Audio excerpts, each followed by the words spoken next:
Assalamu alaikum warahmatullahi wabarakatuh. My name is Razia Nisar. I'm your Islamic instructor from tutoria.pk. امید کرتی ہوں آپ سب صحت اور ایمان کی سلامتی کے ساتھ حشاش بشاش ہیں۔ میں آج آپ کے سامنے ایک نئے سبق کے ساتھ حاضر ہوں۔ سبق ہے آپ کی کتاب کا قرآن مجید کے پورشن میں سے سورہ الممتحنہ کا رکوع نمبر 2۔ آئیے رکوع نمبر 2 کا آغاز کرتے ہیں۔ بتاتی چلوں کہ رکوع نمبر 2 میں ہمارے پاس آیات ہیں، آیت نمبر 7 سے لے کر آیت نمبر 13 تک، جو کہ سورہ الممتحنہ کی آخری آیت ہے۔ آئیے اللہ کے نام کے ساتھ سبق کا آغاز کرتے ہیں۔ اعوذ باللہ من الشیطان الرجیم، بسم اللہ الرحمن الرحیم۔ آیت نمبر 7 کی طرف بڑھتے ہیں، تلاوت کرتے ہیں۔ عسى الله أن يجعل بينكم وبين الذين عاديتم منهم مودة واللہ قدیر واللہ غفور الرحیم۔ لفظی ترجمہ دیکھتے ہیں۔ عسا جلد ہی، اللہ اللہ، ان یہ کہ، یجعل کر دے، بینکم درمیان تمہارے، و اور، بینا درمیان، الذین ان لوگوں کے عادیتم عداوت رکھتے ہو تم، منہم ان سے، مودتاً دوستی، و اور، اللہ اللہ قدیر قادر ہے، و اور اللہ اللہ غفور بخشنے والا ہے، رحیم مہربان ہے۔ آیت کا بامحاورہ ترجمہ دیکھتے ہیں۔ عجب نہیں کہ اللہ تم میں اور ان لوگوں میں جن سے تم دشمنی رکھتے ہو دوستی پیدا کر دے، اور اللہ قادر ہے اور اللہ بخشنے والا مہربان ہے۔ یہ تھی آیت نمبر 7 کی تلاوت، اس کا لفظی ترجمہ اور اس کا بامحاورہ ترجمہ۔ آئیے دیکھتے ہیں کہ اس آیت کا مفہوم کیا ہے، اللہ تعالیٰ اس آیت میں کیا ارشاد فرما رہے ہیں۔ اس آیت مبارکہ کا جو تسلسل ہے، جو مضمون ہے، وہ پچھلے رکوع کے ساتھ ملتا جلتا ہے۔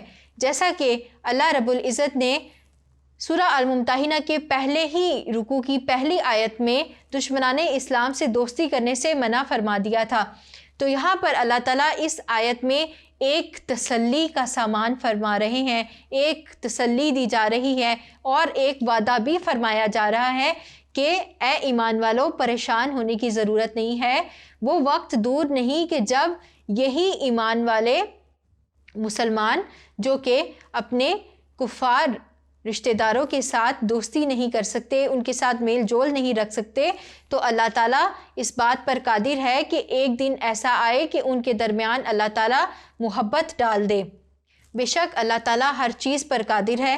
تو اس آیت مبارکہ میں پچھلی آیات کو ریلیٹ کرتے ہوئے یہ فرمایا جا رہا ہے کہ وہ وقت دور نہیں کہ جب اللہ تعالیٰ ایمان والوں کے درمیان میں اور وہ کافر جن سے دوستی کرنے سے منع کیا گیا ہے ان کے درمیان میں دوستی اور محبت کے رشتے کو قائم کر دے۔ اب یہ کیسے ممکن ہے؟ ظاہر ہے کہ جب یہ آیت نازل ہوئی تو اس وقت ایسا ہونا ناممکن نظر آ رہا تھا، اور اس کے ساتھ ساتھ کوئی یہ سوچ سکتا تھا کہ یہ کیسے ممکن ہو سکتا ہے کہ جن سے ہم دوستی نہیں رکھ سکتے، جو ہمارے دشمن ہیں، جو اسلام کے دشمن ہیں، ان کے ساتھ محبت اور مودت کا رشتہ کیسے قائم ہو سکتا ہے؟ تو اس آیت میں ایک تسلی بھی دی جا رہی ہے اور ایک وعدہ بھی فرمایا جا رہا ہے، اور اللہ اپنے وعدے کے خلاف نہیں کرتا۔ تو آئیے دیکھتے ہیں کہ مستقبل میں جا کر اللہ تعالیٰ کا یہ وعدہ کس طرح سے سچا ثابت ہوا۔ جب اللہ تبارک و تعالیٰ نے مسلمانوں کو اسلام دشمن عناصر سے یعنی قریش مکہ سے دوستی کرنے سے منع کیا گیا، تو وہ لوگ ان کے رشتہ دار بھی تھے، ان میں ان کے والدین ہو سکتے تھے، ان کی اولادیں ہو سکتی تھیں، اور ان کے قرابت کے رشتہ دار ہو سکتے تھے، ان کے رحم کے رشتہ دار ہو سکتے تھے۔ تو اللہ تعالیٰ نے جب دوستی کرنے سے منع فرمایا تو ظاہر ہے کہ انسان کے دل میں ایک رشتے کی محبت ہوتی ہے، خون کی طرف میلان ہونا ایک فطری بات ہے۔ تو اللہ تعالیٰ اس بات سے واقف تھے کہ مسلمانوں کے لیے یہ امر دشوار ہو سکتا ہے، اگرچہ اس وقت کے مسلمان اولو العزم تھے، یعنی ان کے دل پختہ تھے، وہ دین پر ثابت قدم تھے، وہ اللہ تعالیٰ کے کسی حکم کے خلاف نہیں کرتے تھے، لیکن اللہ تعالیٰ تو خالق اور مالک ہے، وہ انسان کے دل سے واقف ہے کہ اس کے دل میں کون سے اندیشے گزرتے ہیں، اس کے دل میں کیسے خیالات گزرتے ہیں۔ تو جب انسان اپنے والدین اور رشتہ داروں کو چھوڑتا ہے تو اس کا دل تکلیف کا شکار ہو جاتا ہے۔ تو اس آیت میں اللہ تعالیٰ نے اس تسلی کا سامان فراہم کر دیا، اور پھر اس کے بعد انہی لوگوں نے، انہی مسلمانوں ایمان والوں نے یہ دیکھا کہ اللہ تعالیٰ نے کیسے ان کے دشمن رشتہ دار جو کفار تھے وہ اسلام قبول کیا جب انہوں نے، تو اللہ تعالیٰ نے ان کے درمیان دوستی، محبت اور مودت کا رشتہ قائم کر دیا۔ اب یہ مثالیں ہمیں کب دیکھنے کو ملی؟ اس کی ایک مثال تو قدیم تھی، یعنی اللہ اس بات پر قادر ہے، اگر وہ اس بات کا وعدہ فرما رہا ہے تو وہ یوں ہی نہیں فرما رہا۔ مومنوں نے اس کی مثال ایک دفعہ پہلے دیکھی ہے، اور وہ کب ہوا تھا کہ جب لوگ مسلمان مکہ سے مدینہ ہجرت کر کے گئے تو وہاں پر مدینہ میں بھی اس طرح کے لوگ آباد تھے کہ جن کے درمیان میں لڑائی جھگڑے جاری رہتے تھے، کیونکہ عربوں کے جو قبائل تھے وہ آپس میں ہر چھوٹی چھوٹی بات پر لڑتے جھگڑتے تھے۔ تو جب یہاں سے مکہ سے مسلمان ہجرت کر کے مدینہ گئے تو وہاں پر مواخات مدینہ کی ایک ایسی مثال دیکھنے کو ملی جو کسی مذہب میں نہیں ملتی، جو دنیا کی کسی قوم کی طرف سے دکھائی نہیں دیتی۔ تو اللہ تعالیٰ نے رسول اللہ صلی اللہ علیہ وآلہ وسلم کو حکم فرمایا کہ انصار اور مہاجرین کو بھائی بھائی بنا دیا جائے۔ تو وہاں پر اخوت کا رشتہ قائم ہوا تھا کہ وہاں پر ایسا بھی ہوا کہ اپنی جائیدادوں میں سے حصے دیے گئے۔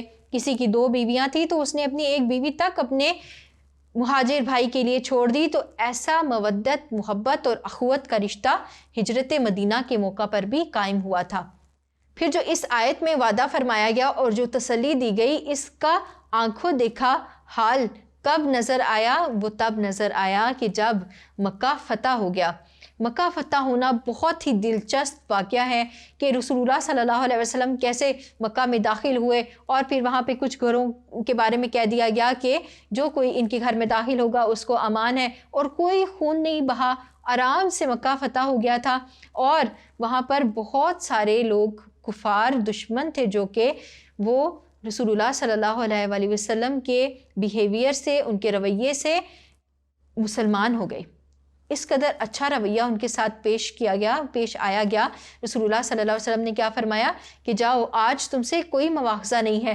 تو اسی ایک حسن سلوک سے وہ لوگ مسلمان ہو گئے، اور یہ وہی لوگ تھے جو کہ ایمان والوں کے رشتہ دار تھے۔ تو وہاں پر اللہ تعالیٰ نے مسلمانوں کے درمیان مودت کا رشتہ قائم کیا، محبت کا رشتہ قائم کیا، اور وہ سب لوگ آپس میں بھائی بھائی ہو گئے۔ تو وہاں پر اللہ تعالیٰ نے اس وعدے کو سچا کر دکھایا۔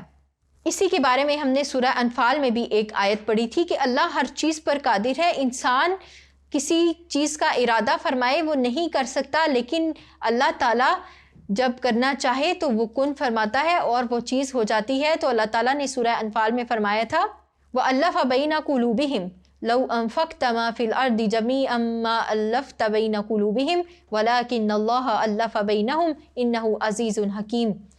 اور مومنوں کے دل ایک دوسرے کے ساتھ جوڑ دیے، تم روئے زمین کی ساری دولت بھی خرچ کر ڈالتے تو ان لوگوں کے دل نہ جوڑ سکتے تھے، مگر وہ اللہ ہی ہے جس نے ان لوگوں کے دل جوڑے، یقیناً وہ بڑا زبردست اور دانا ہے۔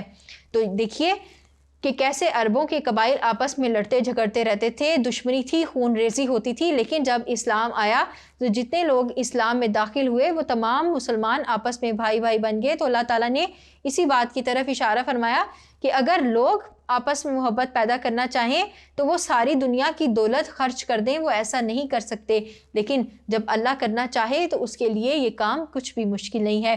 تو اللہ تعالیٰ نے ہجرت مدینہ میں بھی مسلمانوں کے درمیان محبت پیدا کی، پھر فتح مکہ کے موقع پر بھی مسلمانوں کے درمیان محبت اور مودت کا رشتہ قائم ہوا، اور اس وقت جو مسلمانوں کو ایک سخت حکم دیا گیا تھا وہ پھر اس وعدے اور تسلی کے ساتھ ان کے لیے ایک خوشخبری بن گیا کہ فتح مکہ کے موقع پر ان کے تمام عزیز رشتہ دار اسلام قبول کر کے دارہ اسلام میں داخل ہوئے اور ان کے ساتھ مودت اور محبت کے رشتے میں جڑ گئے۔